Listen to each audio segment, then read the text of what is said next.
¿Qué tal? Muy buenas noches, bienvenidos a Minuto 1 en la pantalla de C5N, clarificando toda la información, informándote como corresponde, lo que otros te siguen ocultando. Y a partir de este momento nos acompañás con el hashtag NarcosPro. NarcosPro, el hashtag.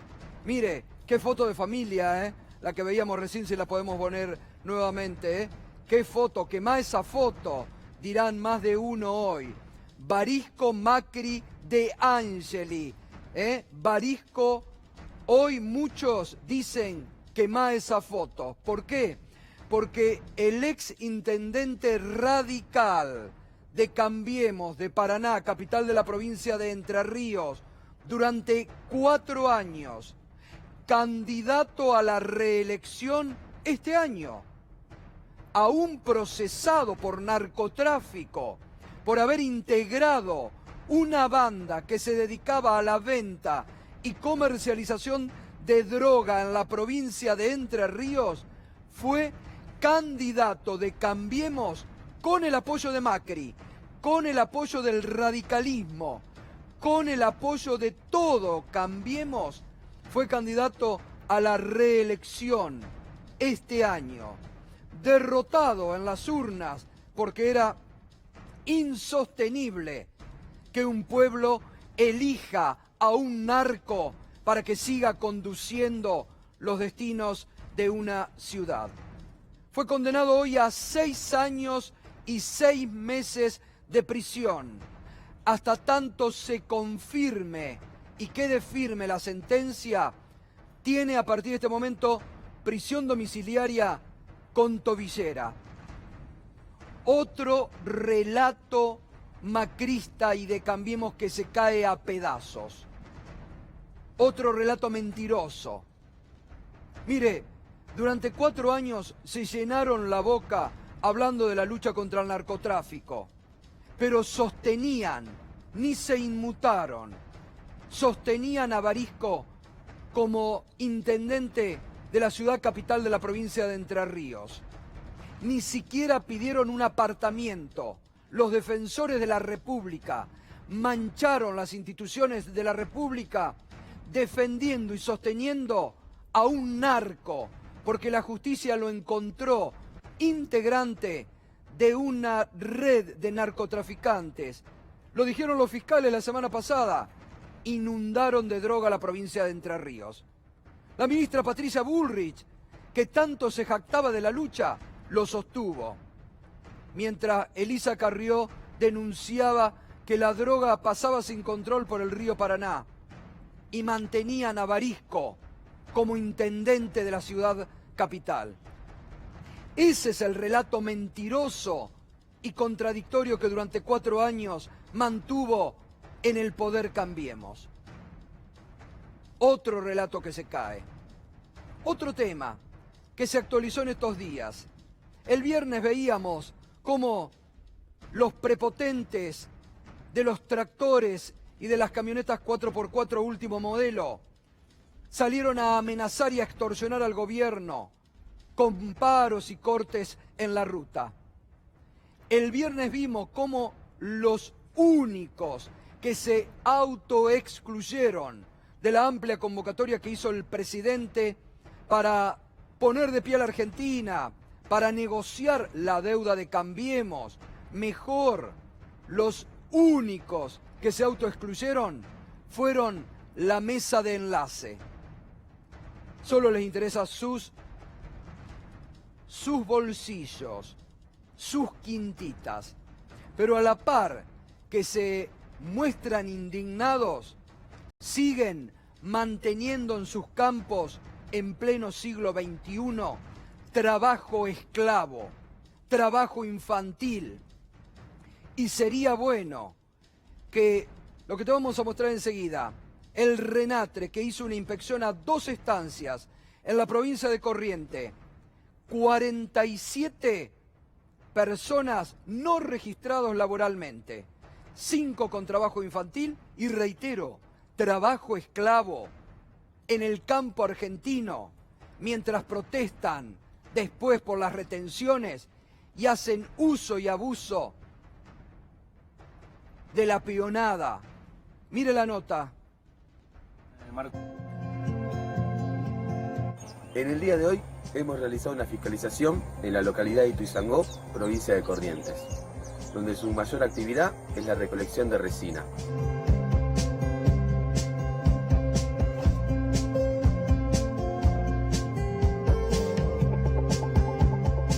Hemos relevado 47 trabajadores. Durante la fiscalización nos hemos encontrado con trabajadores en condiciones muy vulnerables, tanto en el trabajo como así en la vivienda. No contaban con provisiones de comida ni agua potable. Detectamos que los trabajadores se encontraban en el marco de la informalidad. También detectamos trabajo infantil, trabajo adolescente e indicios de explotación laboral. Esto lo hizo el RENATRE, el órgano encargado de estas fiscalizaciones e investigaciones. Sería bueno que lo amplíen, que empiecen a investigar y a inspeccionar más. ¿Sabe la cantidad de trabajo esclavo que se van a encontrar en los campos argentinos? Mientras sus dueños salen con los tractores último modelo o las 4x4 insolidariamente a protestar por retenciones que no protestaron cuando Mauricio Macri las reimplantó en el 2018. Bien por el RENATRE, trabajo esclavo, pleno siglo XXI, y después se llenan la boca hablando de defensa de los trabajadores. Ahí están cómo defienden a los trabajadores. Y nos estás acompañando con el hashtag NarcosPro, y así leían la sentencia hoy que condenaba a 6 años y a 6 meses al ex intendente radical de Cambiemos de Paraná, Varisco. Declarar a Sergio Fausto Varisco, demás datos personales sobrantes en autos, partícipe necesario, penalmente responsable del delito de comercialización de estupefacientes agravado, artículo 5, inciso C y 11, inciso C, ley 23.737 y artículo 45 del Código Penal, y en su consecuencia condenarlo a las penas de 6 años y 6 meses de prisión y multa de 200.000 pesos, equivalente a 80 unidades fijas, conforme a reforma introducida por la Ley 27.302. Así leían la sentencia y así se lo veía a Varisco, totalmente vencido al escuchar. Para algunos, el fiscal había pedido 10 años de prisión. Juan Amorín, buenas noches. ¿Qué tal, Gato? Buenas noches. Bien. Así es. Bueno, condenado nomás el ex intendente de Paraná, de la ciudad de Paraná, la capital de Entre Ríos. Muy importante el fallo del Tribunal Oral Federal del día de hoy, porque fundamentalmente lo que entiende es que no es solo Varisco, que Varisco no era un individuo suelto en este esquema, sino que estaba enquistado en el Estado, en el propio municipio, porque también condenó a otros 2 exfuncionarios del propio municipio de Paraná. Si te parece, vamos a empezar viendo los detalles y después vamos a empezar a hablar del financiamiento de la campaña, que es un tema que nosotros hemos tocado largo y tendido y que hemos dado en el clavo cuando descubrimos a esos miles de aportantes truchos. ¿Por qué digo esto? Porque de algún lado salía ese dinero que le endilgaban a beneficiarios de planes sociales. Fíjate, culpable del delito de comercialización de estupefacientes, Varisco realizó un acuerdo con Celis, esto según la Fiscalía en su acusación. Tavi Celis es, para quien no lo sabe, el líder de la banda. También condenado hoy a 13 años. Exactamente, que intentó desligarlo después a Varisco, después de haberlo inculpado bastante. En el que se comprometió a entregar 50.000 pesos, ¿sí? La municipalidad, 50.000 pesos mensuales para financiar la venta de drogas. Se utilizó el aparato municipal, como decíamos recién, para financiar a la propia banda. Se le adjudicaban contratos y hasta los designaban como empleados a integrantes de la banda como retribución justamente por los aportes que habían hecho a la campaña electoral. Se comprobó también a través de escuchas y testimonios, muchas fueron repasadas en este programa, también en ADN, que se utilizaban camiones de residuos para repartir la droga, camiones de residuos del municipio de Paraná para repartir la droga. Mientras tanto, Patricia Bullrich nos vendía la famosa lucha contra el narcotráfico. Ni una palabra se expresaron durante todo este tiempo respecto al intendente al que mantuvieron antes, durante el proceso e incluso después. Ahora te vamos a mostrar un poco al respecto. Pero si te parece, vamos a ver un poco de la declaración de Tavi Celis. ¿Por qué te decía que era muy importante lo que dijo? Porque, en primer lugar, su expareja Lemos también habla de que ella misma llevó droga al municipio, habló de cómo estaba enquistado en el municipio. Pero Tavi Celis directamente habla del financiamiento de la campaña electoral que hizo la banda hacia Barisco. Hubiese querido ser funcionario municipal, pero Barisco no quiso, declaró hace unos días nada más en los alegatos finales Daniel Tavi Celis. Y vamos a ver. Dice, en la campaña al principio no había gente que militara, entonces pusieron ellos a la gente, a la propia banda narco, a militarle la campaña a Barisco. El aporte económico, según Celis, el líder de la banda narco, fue una fiesta en el club Avenida Ejército, hubo mozos, se alquilaron sillas, mesas, se sirvió patamuslo. A esa cena llegó una ministra mandada por La Nación, que fue presentada por Gainza y Etienot. Al evento lo solventó el movimiento vecinalista del oeste, que es el de Tavi Celis. Fue bastante grande, más de 200 personas, se hizo tal día, nos salió 37.000 pesos. Y sigue especificando y contando cómo financiaba directamente la campaña. La campaña del 2015, aclaremos. Te iba a decir eso. Donde Macri, Barisco, De Angeli, como veíamos en la foto, se paseaban a bordo de una camioneta que era propiedad de Tavi Celis, ¿no? Otro de los eventos fue en el Salón Armando Gabriel, fue una cena de fiscales y salió 50.000 pesos. Todo esto lo bancaba la banda. Una tercera fiesta costó 35.000 pesos. Sigamos ser ni una más, que está el detalle más importante.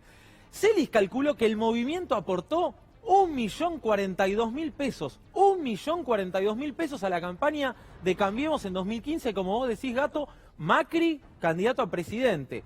El intendente nos dijo que nos iba a pagar duplicado. Nosotros le dijimos que le poníamos el 60% de interés más el índice inflacionario. Pero esto no es plata, es trabajo de la gente, aclaró de inmediato. Es decir, le daba contratos a cambio de que le bancara la campaña.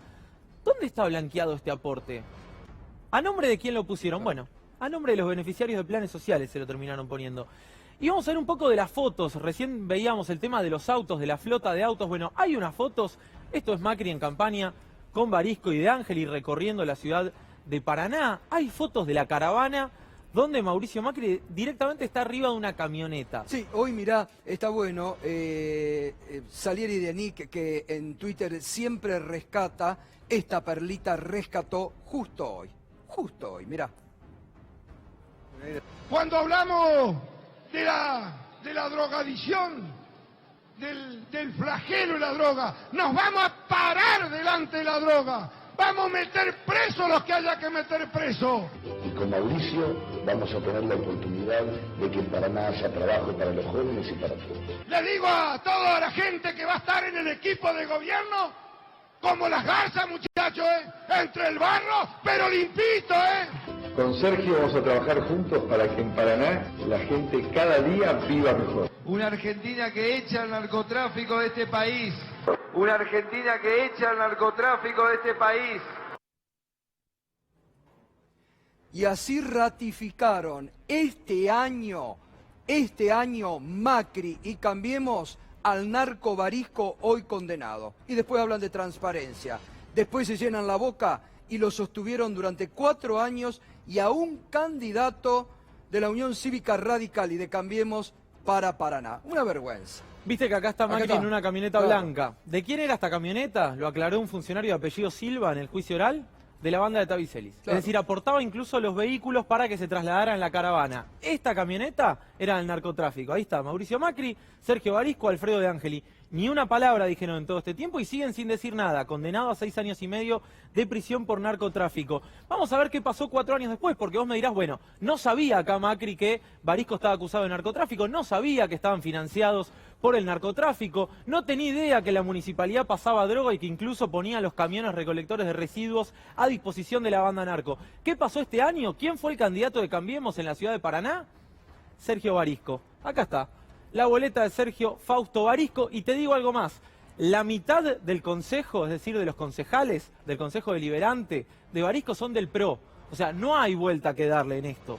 La Unión Cívica Radical apenas le suspendió la afiliación. ¿Pero qué pasó? Barisco perdió las elecciones frente al ex vicegobernador de la provincia de Entre Ríos, se quedó sin puesto, sin cargo público, ¿y qué hizo la Unión Cívica Radical el pasado 12 de diciembre, Gato? Le dio un puesto en el Estado, secretario del Consejo Deliberante. Acá tenemos la designación. Se solicita, se designe como secretario de dicha concejalía al señor Sergio Barisco. Acá está Cambiemos, luchando contra el narcotráfico. No solo Contra la corrupción. lo avalaron, ¿cuándo se lo acusó? Lo avalaron durante el juicio, cuando ya estaba procesado. Y cuando está condenado, lo designan igual funcionario. Impresionante el grado de promiscuidad entre Barisco y el gobierno de Cambiemos. Y por último, te agrego, Gato, se va a investigar también a Patricia Bullrich, porque en los últimos días la defensa de Sergio Barisco dijo que Patricia Bullrich le ofreció cortar la cadena de mando, que entregaran a 2 de los funcionarios del municipio. Le digo, si vos me entregás a Bordeira y Hernández, que son los otros 2 condenados el día de hoy. Bordeira era la secretaria de Seguridad de la ciudad de Paraná y Hernández era concejal de la ciudad de Paraná. Están presos los 2 y hoy también fueron condenados como parte de la banda. Patricia Bullrich nos dijo, esto es textual de Rubén Pagliotto, abogado de Barisco. Patricia Bullrich nos dijo, aculen otro abogado de Barisco y a mí, frente al ministro Rogelio Frigerio, que Barisco entregue a Pablo Hernández y Griselda Bordeira y todo se terminaba. Por eso el tribunal dijo, esto merece una investigación aparte, así que la ex ministra de Seguridad, que hoy andaba tuiteando, criticando a Sabrina Frederick, me parece que va a tener que dar explicaciones respecto a esto, porque de alguna manera terminó también vinculada a este narcoescándalo, Gato. Bueno, 6 años y 6 meses el intendente narco de Paraná de Cambiemos, José Barisco. Hoy daba vergüenza realmente la protección mediática de ciertos medios que sigue sobre el macrismo. Primero, condenaron a un intendente narco. No te decían ni de qué partido, ni lo que te mostramos aquí, ni cómo lo había sostenido Macri en campaña, ni cómo lo sostuvieron este año. Por eso decimos que otro relato mentiroso del macrismo. Durante 4 años el macrismo estuvo lleno de mentiras, lleno de relato. Este también se cae. Otro relato mentiroso del macrismo que se cae a pedazos. 6 años, prisión domiciliaria con tobillera, hasta tanto se ratifique la prisión. Y la verdad, Juan, hay que decir, se bancó la justicia de Entre Ríos todas las presiones del gobierno de Macri, que las tuvieron, y los fiscales siguieron adelante y hoy lograron esta condena.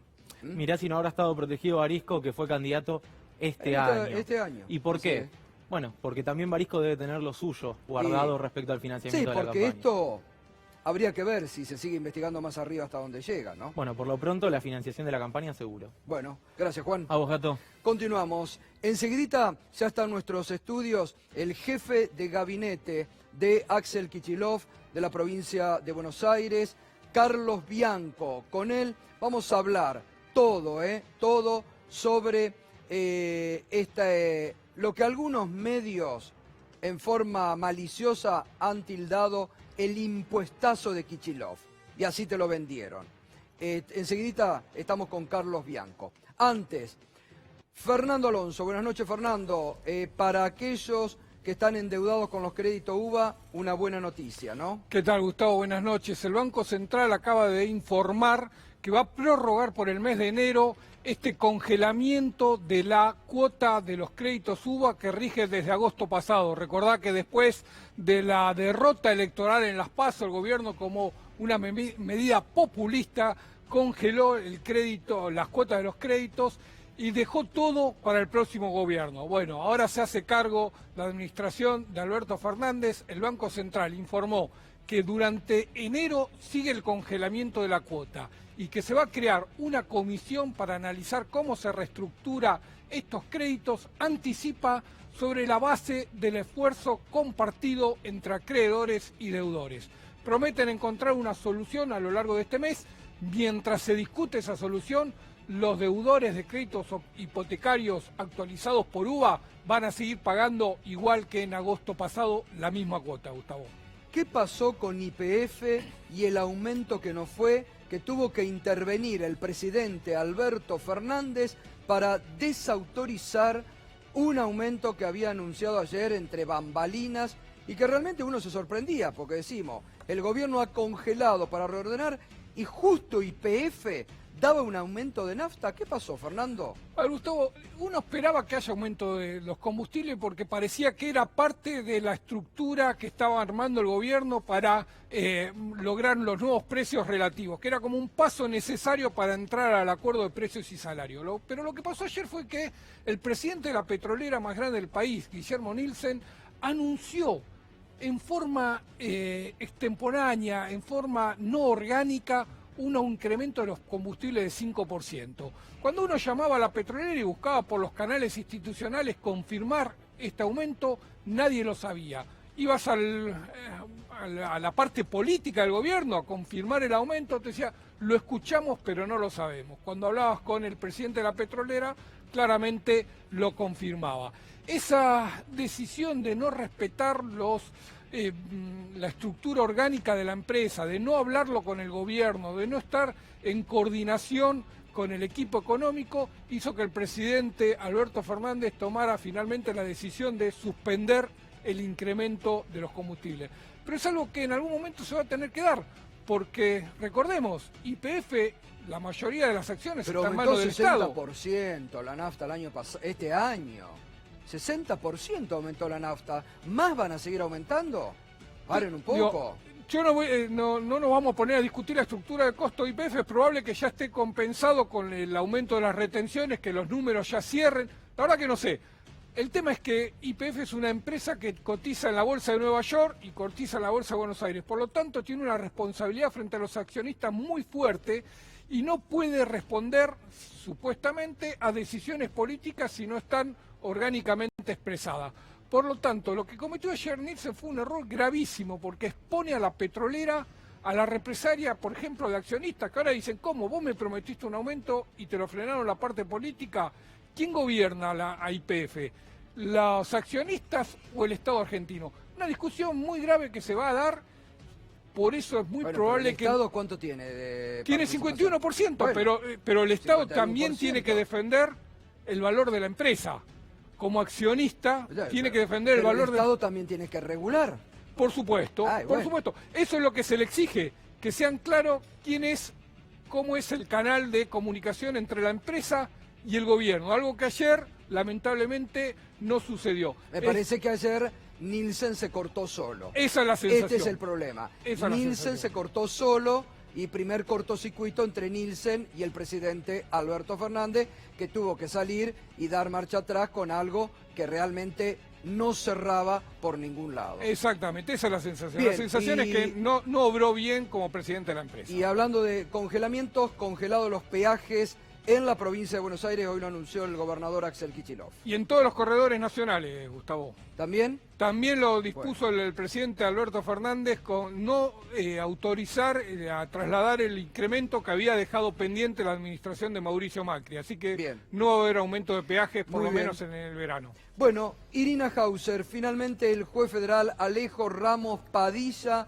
no aceptó al espía Marcelo Sebastián D'Alessio como arrepentido. ¿Por qué? Buenas noches, Irina. Hola, buenas noches, Gustavo. Esto es una decisión que firmó hoy el juez Ramos Padilla. Lo que decidió es no homologar el acuerdo de arrepentimiento con la Fiscalía. Básicamente lo que está diciendo Ramos Padilla es que Marcelo D'Alessio no aportó nada que no estuviera en la investigación. Que todo lo que ofreció eran cuestiones que ya estaban determinadas en la causa. D'Alessio reconoció su participación en 4 hechos, que además para el juez es poco al lado de de todo lo que se juega en este expediente. 4 casos, ¿cuáles son? El caso de GNL, por ejemplo, que es el caso donde D'Alessio aportó a la causa de GNL en Comodoro Pi, donde aportó documentos, admitió que en ese caso había mentido. El caso de Pedro Echévez, el apriete al empresario Pedro Echévez que dio origen a esta investigación, es otro de los temas. El apriete a Victoria Munín, la pareja del financista Alejandro Talevi. En ese caso también D'Alessio reconoció el apriete, y el famoso caso de Jorge Castañón, la expareja de la actual esposa de Stornelli, que fue espiada por pedido justamente del fiscal, y en este caso D'Alessio reconoció también ese seguimiento y reconoció que incluso uno de los detenidos, que es Ricardo Bogoliuk, uno de los que están detenidos por esta trama, había conseguido información sobre Castañón a través de la AFI. Aún así, todo esto, dice Ramos Padilla, ya estaba en el expediente la mayor parte de los datos, que no aportó nada nuevo. Evidentemente, el juez Ramos Padilla además está en una tónica de ser muy estricto con aceptar, utilizar esta figura. Lo que dice es que evidentemente D'Alessio lo que quería era obtener la libertad, y no lo acepta como una prenda de cambio, ¿no? Una simple negociación o comercialización con la información, si se quiere.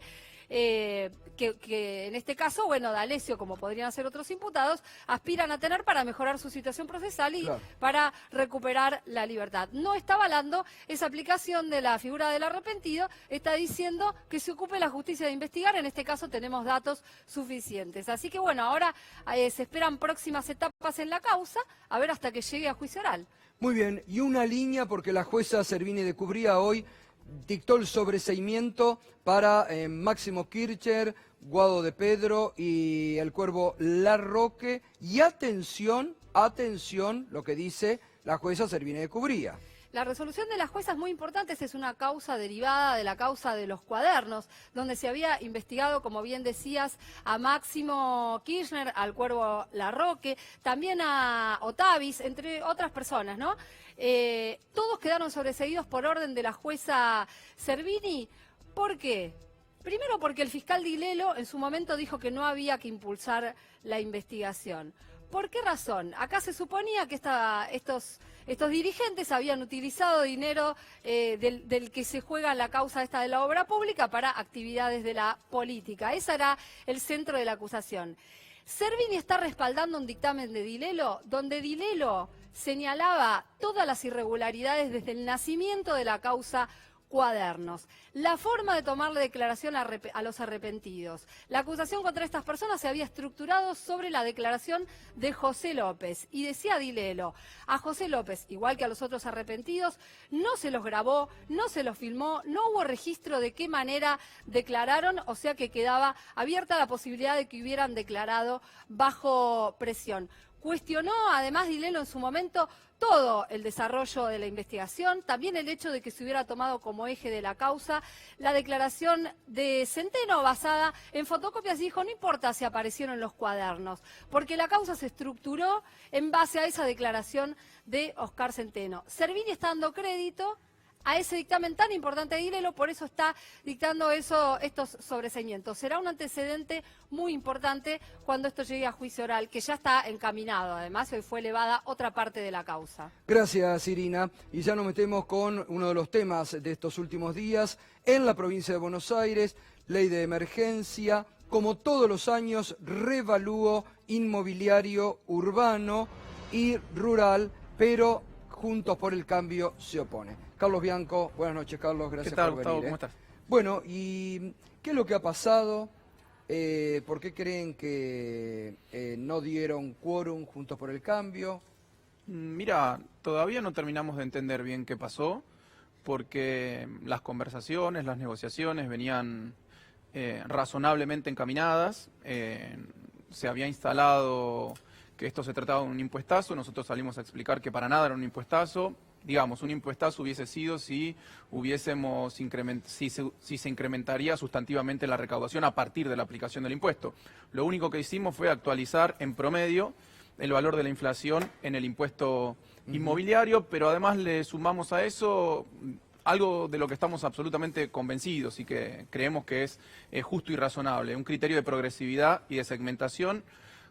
Y lo voy a poner muy claro para que entienda todo el mundo. Los que los que tienen propiedades más pequeñas pagan menos, los que tienen propiedades más grandes pagan un poquito por encima de la inflación.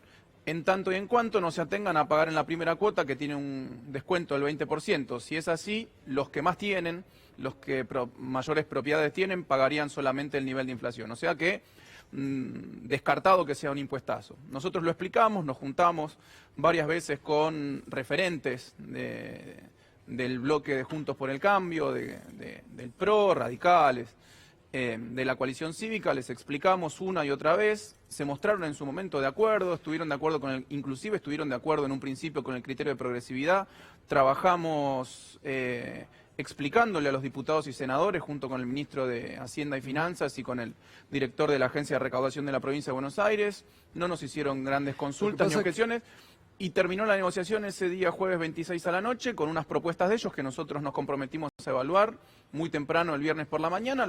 Quedamos en reunirnos en el mismo despacho a las 10 de la mañana y no aparecieron más. No, lo que decía Carlos, lo que pasa es que también presentaron los medios impuestazos del 75%, sí, cuando ese era para algo muy reducido de 200 terratenientes de la provincia de Buenos Aires, que parecía que Cambiemos termina defendiendo a los grandes terratenientes de la provincia de Buenos Aires. Sí, en el caso del rural un puñado, digamos, de terratenientes, en el caso del urbano aplicaba un poco más, pero en última instancia eran criterios que estábamos discutiendo. Digamos, lo que sucedió puntualmente es que en el medio eso se cruzó con alguna pretendida discusión de cargos, de algunos cargos que por constitución le corresponden a la oposición, algunos por uso y costumbre se les habían otorgado a la oposición, pero de repente faltaron a la reunión de discusión, que era el viernes por la mañana, y nos empezamos a enterar por televisión que ellos decían el 75% es inaceptable para nadie. Empezaron a hacer un show televisivo, bueno, se cayó la sesión en la Cámara de Senadores. ¿Creen que lo utilizaron políticamente para perjudicar al gobierno o porque hay disputas internas por liderazgos futuros en Cambiemos? Mira, a mí no me queda claro. Esperemos que lo primero no sea, porque si al comienzo de nuestro gobierno, hace unos 20 días en total, unos 10 días hábiles, ellos se mostraron, María Eugenia Vidal, con los mensajes que pasó, dijeron que iban a hacer una oposición constructiva, comprometida con la calidad de vida de los bonaerenses, rápidamente ese relato se cayó. Porque si bien dieron su apoyo para aprobar las emergencias, que era, yo digo, inevitable, porque no hacía falta mirar ningún dato de la provincia de Buenos Aires para darse cuenta que había múltiples emergencias, con darse una vuelta por el conurbano bonaerense o por el interior. Inclusive uno sabía que la provincia estaba en emergencia económica, financiera, con el endeudamiento, de seguridad, como sigue habiendo desde que asumió Vidal, en materia productiva, con el cierre de pymes, con el cierre de empresas, con el cierre de comercio. Bueno, múltiples emergencias, esos dieron su apoyo, pero bueno, ahora de repente no sé si fue una interna de ellos, no sé si fue falta de compromiso con los bonaerenses. Lo que digo yo es que hoy en día nosotros tendríamos que tener esa ley aprobada. Era una ley que presentó el Ejecutivo, un Ejecutivo que ganó las elecciones con el 52%. Me parece que no escucharon el mensaje de las urnas. Y el revalúo que se hacen en todas partes. O fue un gobierno de ricos que gobernó para los ricos cuando fue gobierno, y ahora es una oposición de ricos que se opone para los ricos. Así que no lo sé, la verdad que no lo sé. Lo que sí, nosotros lo que hacemos es vamos a presentar nuevamente la ley en diputados. Hacemos un llamamiento a la razonabilidad por parte de los diputados y luego de los senadores de Juntos por el Cambio para que nos acompañen. Estamos abiertos a tener discusiones. Nos habían hecho críticas razonables y constructivas. Nosotros estábamos inclusive dispuestos a hacer contrapropuestas ese viernes a la mañana, pero bueno, faltaron a la cita. La mesa estaba servida, pero no hubo cita. ¿Cuándo lo vuelven a presentar el proyecto? La semana próxima. La semana próxima vamos a estar Hay presentando. mucha protesta, especialmente en el campo, por el aumento de la presión impositiva. Suman lo de la provincia Sí. a las retenciones nacionales. Para el pequeño y mediano productor, ¿hay un aumento real de la presión impositiva o entra dentro de estas generales que estás planteando? No, por el contrario, y ese es el criterio que yo te decía al principio, de selectividad, que nosotros estamos, de segmentación, que nosotros estamos poniendo al impuesto. Justamente los pequeños productores van a pagar el 15% de aumento, que es muy por debajo de la inflación. Los que tienen una dimensión un poco mayor de 35%, solo los más grandes iban a pagar ese 75%. Como bien dijo Gustavo, eso iba a ser para más o menos 200 propietarios de grandes campos de la provincia de Buenos Aires, pero además incluimos que los tamberos con hasta 100 hectáreas no iban a pagar aumento, que los productores agropecuarios de hasta 50 hectáreas no iban a pagar aumento. O sea, estábamos muy bien enfocados. De hecho, la Federación Agraria emitió comunicados diciendo que estaban de acuerdo. De hecho, hemos tenido una devolución muy razonable por parte de la gente de Carvap, que solamente criticaba o se oponía a la modificación, se oponía a alguna cláusula, pero modificación intermedia, pero estaban muy de acuerdo con el criterio de segmentación, que es lo que vinimos hablando en la campaña, que es lo que siempre solicitaron las organizaciones del campo, sobre todo las de pequeños y medianos productores agrícolas, así que está encaminado inclusive por ese lado. Bianco, Sí. uno tiene una duda, uno cree, viendo lo que está pasando con el campo, que no son los dirigentes agropecuarios, que no es la mesa de enlace, ni Federación, ni CRA, por decir las más generales, las que están protestando, sino son dirigentes afiliados al PRO, que son propietarios de campo, los que están activando la protesta. Y sí, pareciera que sí, por lo que vimos en las redes sociales, por lo menos me parece que es eso, porque lo que te digo, hubieron comunicados inclusive de las organizaciones representativas del campo, sobre todo de los pequeños y medianos productores, que estaban de acuerdo con la medida y con la segmentación. Es lo que venimos hablando desde hace mucho tiempo, es lo que se implementó el último año, en 2015, del gobierno anterior, cuando Axel estaba de ministro de Economía, con el programa de estímulo a los pequeños productores, en donde se le devolvía todas las retenciones a los pequeños productores, así que sí, me parece que no es un clamor generalizado de los productores rurales, sino de algunos que tienen intereses particulares, de los más grandes puntualmente, pero que aparte tienen una afiliación política particular vinculada a Conjuntos por el Cambio. Carlos, ¿quién es hoy el interlocutor de la oposición para que ustedes puedan en definitiva hablar y sacar adelante el proyecto? Porque da la impresión que habían tomado a María Eugenia Vidal como la interlocutora de alguna manera, se fue a París y no hay con quién hablar, o por lo menos da la impresión que terminaron rehenes de una interna propia de Juntos por el Cambio. Sí, mira, si supiera lo llamaría para continuar con las negociaciones. Hoy no lo sé. No me queda claro quiénes son el interlocutor, los interlocutores. Mira, en un momento fue la exgobernadora, que empezó una transición relativamente ordenada, bastante ordenada, cuando aquella vez se juntó por primera vez con el gobernador electo Axel Kicillof. Después seguimos trabajando muy bien con el ex jefe de gabinete Federico Salvay. Después, cuando la exgobernadora se va de vacaciones, entiendo hace un par de días, el jefe de gabinete también tomó licencia por vacaciones, empezaron a aparecer múltiples interlocutores. Y apareció Jorge Macri. Apareció Jorge Macri, apareció Grindetti, los interlocutores naturales de senadores y diputados, Costa y Abad, pero después también se levantaron de la mesa, no volvieron, apareció Lipovetsky, apareció Dileo, apareció Reparás, etcétera. La verdad que hoy en día, después no aparecieron más.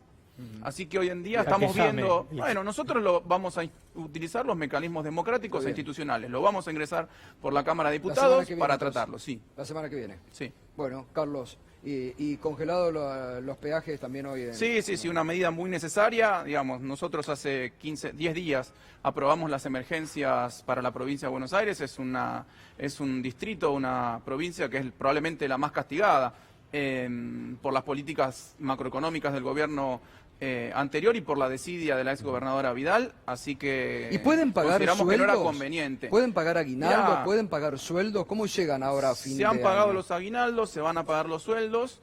El problema que tenemos ahora es que hacia fin del mes de enero, entre el 20 y el 26 de enero, tenemos un vencimiento bastante importante de deuda que estamos recibiendo.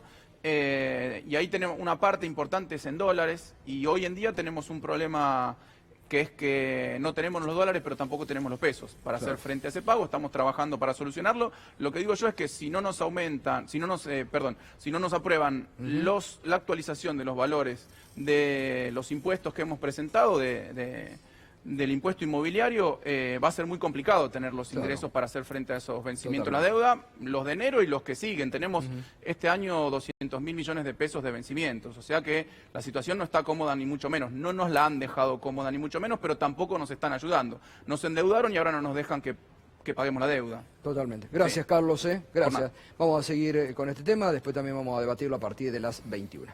Pedro Brigger, buenas noches, Pedro. Buenas noches. El gobierno de facto de Bolivia se sigue peleando con varios gobiernos, con México, con España, y de hecho determinó la expulsión de diplomáticos mexicanos y españoles, en primer lugar de la embajadora de México en Bolivia y de varios funcionarios de la embajada de España. Acosan a las embajadas, acosan diplomáticos, se pelean con México, se pelean con la Argentina, se pelean con España también, y su delegado internacional, el que debería tratar de recomponer la relación con el mundo, ya dijo que el presidente de México, Andrés Manuel López Obrador, es un matoncito.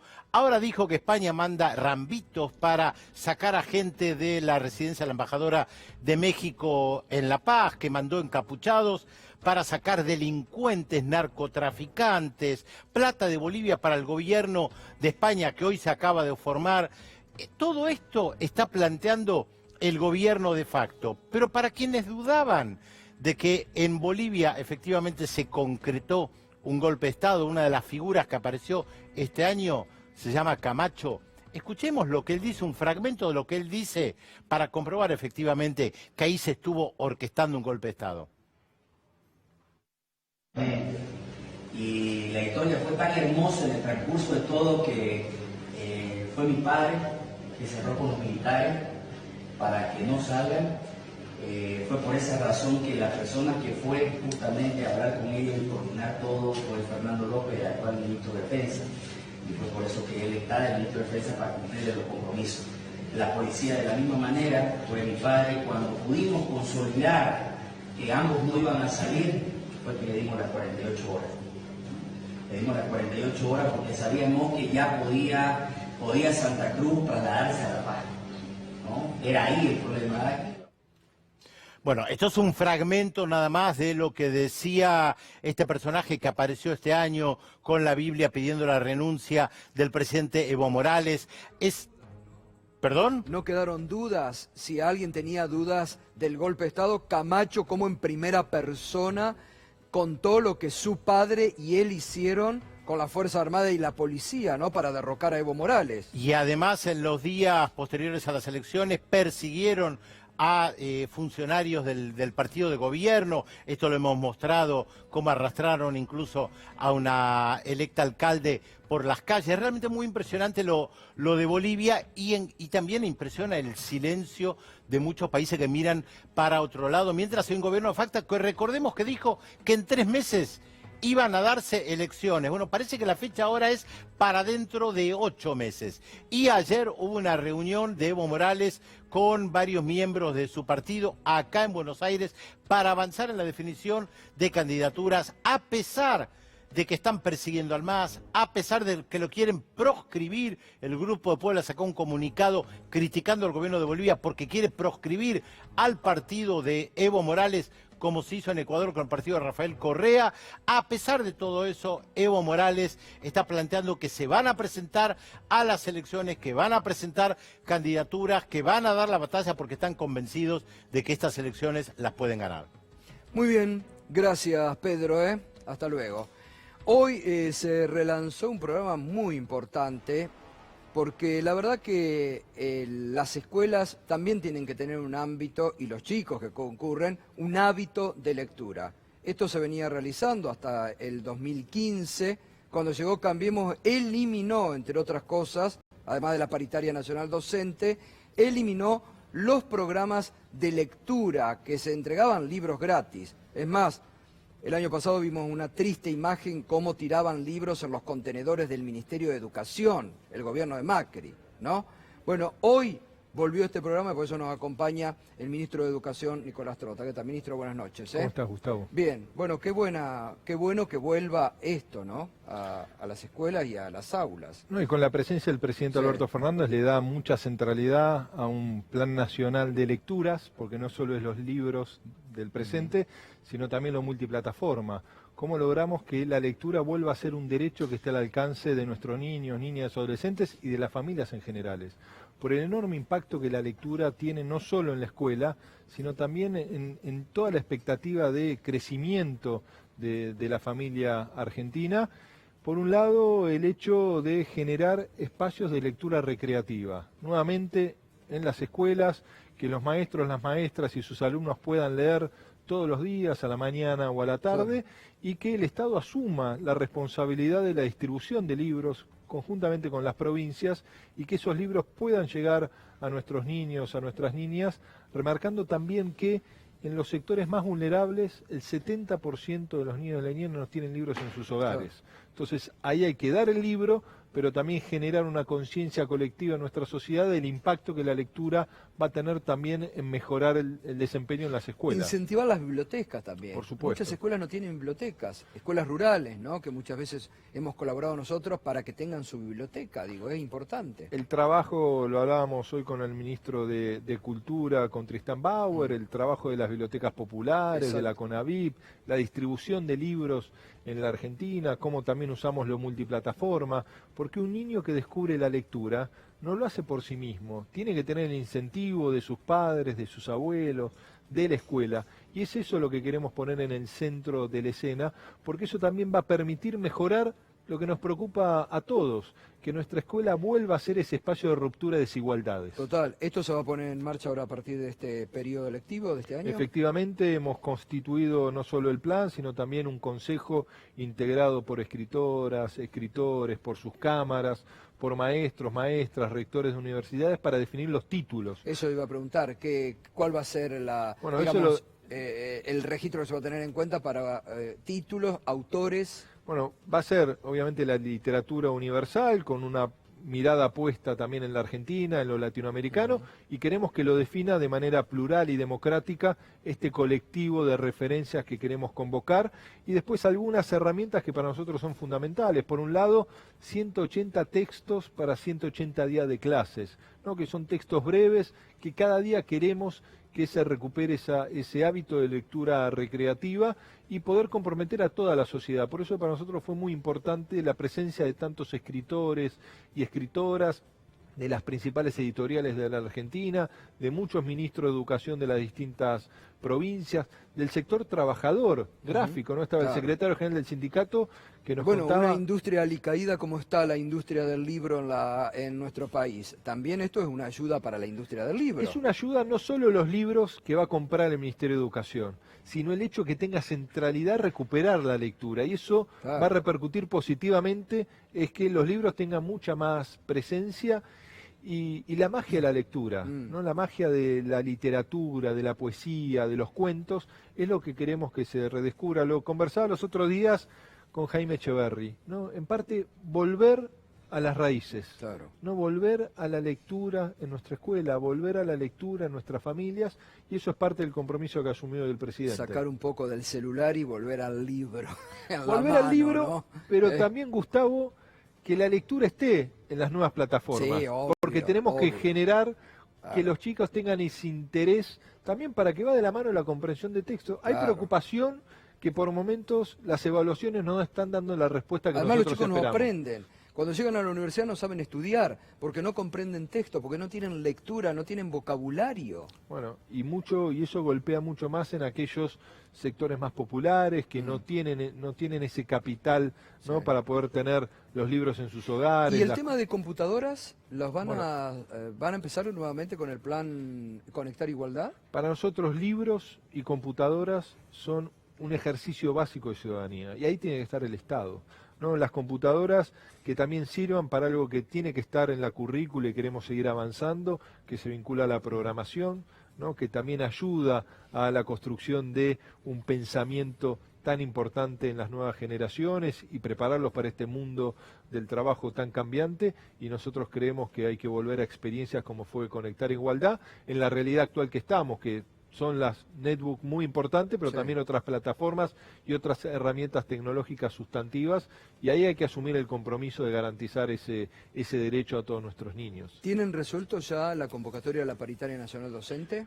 Bueno, para nosotros la paritaria implica discusión de salario en un contexto fiscal tan restringido como estamos hoy en día, pero el presidente asumió el compromiso y durante el mes de enero se va a conformar, ¿no?, la convocatoria para que con las jurisdicciones provinciales y de la Ciudad de Buenos Aires y los maestros y maestras podamos empezar a discutir una paritaria que tiene que incluir una agenda amplia. Formación docente, claro. objetivos pedagógicos para toda la Argentina, ley de aplicación de la ESI, de la educación sexual integral, ¿no?, distintos componentes que incluyen también esto que estamos hablando, computadoras y libros. Total. Eso hay que discutirlo con todas las jurisdicciones para que la escuela vuelva a ser ese espacio de profunda transformación. Tienen recién 2 semanas en el cargo, digo, pero ahí había también siempre un pedido de los rectores de las universidades nacionales que fueron muy postergados durante el macrismo, las universidades y algunas en especial. No, por supuesto, hemos estado reunidos con los rectores en estas semanas, hay que también dialogar con todas nuestras universidades de cómo logramos una planificación colectiva, cómo logramos que se mejore también el involucramiento y el rol de nuestras universidades en estos nuevos desafíos que tiene la Argentina, y también ser conscientes de que estamos en una situación de mucha gravedad fiscal, pero que hay que acompañar también los procesos de inversión creciente en términos educativos. Totalmente. ¿Qué tal, ministro? La ley de educación sexual ha sido muy cuestionada desde distintos ámbitos de la sociedad. ¿Hay un compromiso en que las escuelas finalmente se enseñen? Porque en este último periodo ha quedado como relegada frente a la presión de algunos sectores sociales. Nuestro compromiso, nuestra responsabilidad es aplicar la ley, ¿no? Y vamos a aplicar la ley para que se cumpla la ley de educación sexual integral, vamos a trabajarla con todas las jurisdicciones y nuestra principal responsabilidad es que la ESI llegue a todos nuestros niños, niñas y adolescentes, no solo para poder permitirles una sexualidad, poder darles las herramientas para enfrentar ese proceso de crecimiento, sino también tenemos que ser conscientes que es una herramienta que permite detectar abusos que también están presentes en nuestra sociedad, así que es nuestro compromiso y hemos creado en nuestro ministerio una dirección que asume específicamente la responsabilidad del cumplimiento de la ley. Y también seguramente en conjunción con el Ministerio de Salud, ¿no? No, por supuesto, eso es una política multisectorial, hay que trabajarlo, hemos tenido reuniones en esta semana con distintos sectores de la ciudadanía, también creemos que es un espacio donde tenemos que dialogar con todas las jurisdicciones, pero la ley es clara y hay que aplicarla, hay cuestiones que hay que dejar de discutirlas para pasar a la acción y garantizar ese derecho a todos nuestros niños, niñas y adolescentes. Ministro, mucho se ha hablado, por lo menos son varios los ministros que refieren que la situación que han asumido es bastante peor de lo que imaginaban. Puntualmente Daniel Arroyo, Ginés González García, refirieron que asumieron un ministerio en peores condiciones de las que ellos esperaban. ¿En su caso ocurrió similar o encontró dentro de todo lo que esperaba? Digo, los índices de escolarización, la entrega de materiales, ¿cómo fue ese proceso? Bueno, yo creo que la escuela no está exenta del derrumbe general que transitó la Argentina, ¿no? La preocupación que nosotros tenemos es muy profunda. Digo, casi 6 de cada 10 niños, niñas, adolescentes están debajo de la línea de la pobreza. La escuela en parte ha perdido la centralidad de ser un espacio de creación y transmisión de conocimiento para transformarse en un espacio de asistencia social e intentar resguardar a nuestros niños frente a esta crisis tan profunda. Y también encontramos un ministerio que no tuvo la capacidad de impedir los procesos de fuerte disminución que tuvo la Argentina en términos de inversión educativa. Así que esa es una realidad que también nos lleva a que hoy en nuestro país tengamos, ¿no?, una fuerte, en el Ministerio de Educación, una fuerte deuda con las provincias y también con las universidades nacionales, en un ministerio que no dio respuesta a partir de agosto y septiembre. ¿Han dejado de ir chicos al colegio en este último tiempo? Porque puntualmente me tocó la semana pasada visitar la ciudad de Concordia en Entre Ríos y muchas madres referían que tuvieron que dejar de llevar al colegio a sus hijos porque simplemente ya no está la posibilidad de hacerlo.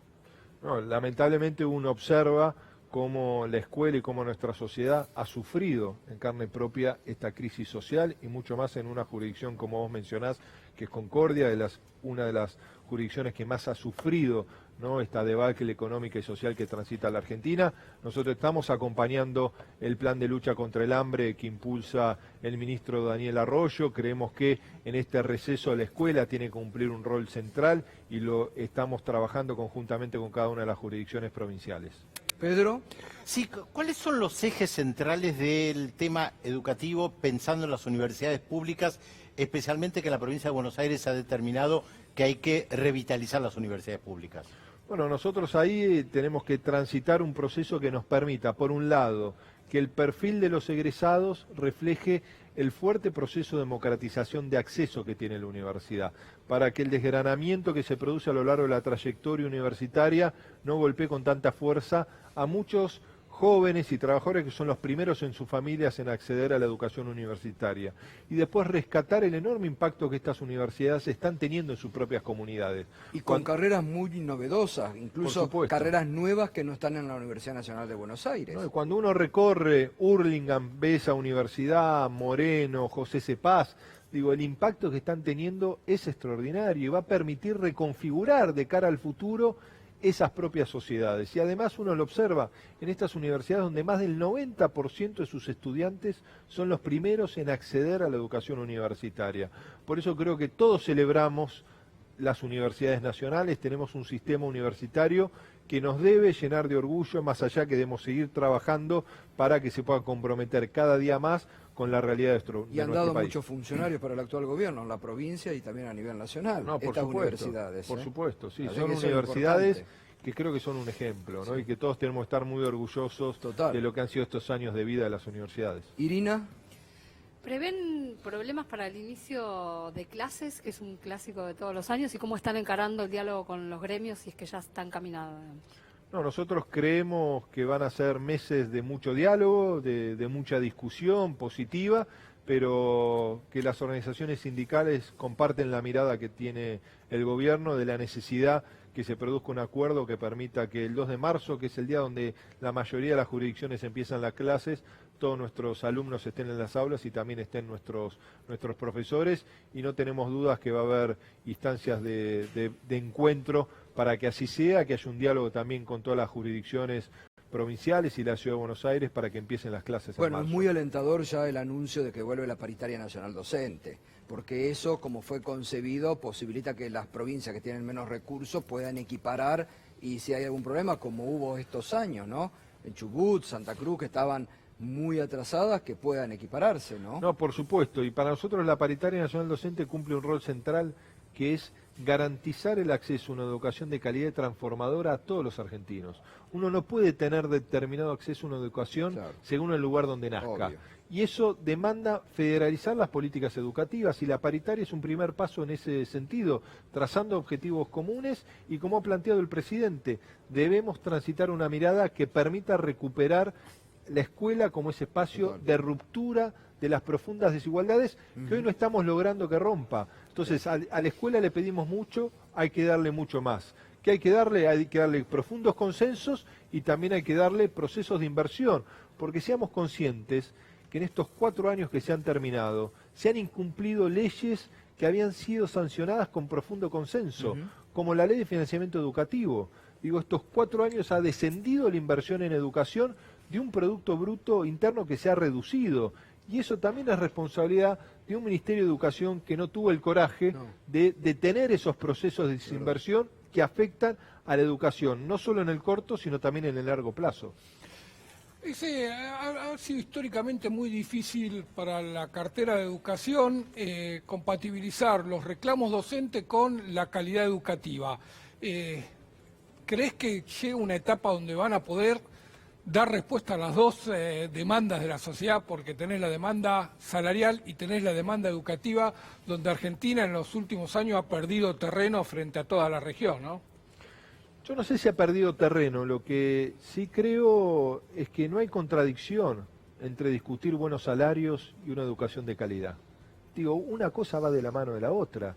Si nosotros queremos que nuestros maestros tengan la formación suficiente para poder transformar la vida de nuestros niños y nuestras niñas, hay que discutir formación docente, hay que discutir carrera docente y también hay que discutir salario. Si nosotros queremos que nuestros maestros se transformen simbólicamente, ¿no?, en figuras centrales de la construcción de la sociedad que queremos y que sean los educadores de la sociedad del futuro, hay que discutir salarios. Obviamente que estamos en una situación fiscal dramática en la Argentina, que todos tenemos que hacer un esfuerzo. Los maestros vienen haciendo un esfuerzo hace mucho tiempo y también tenemos que ser conscientes que en esta crisis los maestros no solo enseñan, sino también producen, no se han transformado muchas veces en trabajadores sociales conteniendo la crisis. Yo creo que no hay contradicción en eso y que es un desafío que debemos transitar juntos. ¿Sí, Irina? Sí, ¿qué lugar o qué relevancia le da a las pruebas PISA que han mostrado, digamos, un deterioro de la educación en Argentina, del nivel de los estudiantes? ¿Le da algún lugar importante? Bueno, para nosotros evaluar nuestro sistema educativo es fundamental. Tenemos que saber cómo estamos y a partir de saber cómo estamos, lo más importante es definir qué políticas educativas debemos construir para transformar esa realidad de cada una de las escuelas, ¿no? Y yo creo que cada escuela debe compararse consigo misma. Digo, yo no creo en los rankings de los establecimientos educativos, lo que tenemos que tener es una conciencia que nos permita, donde hay mayor necesidad, tiene que haber mayor presencia del Estado y de la escuela.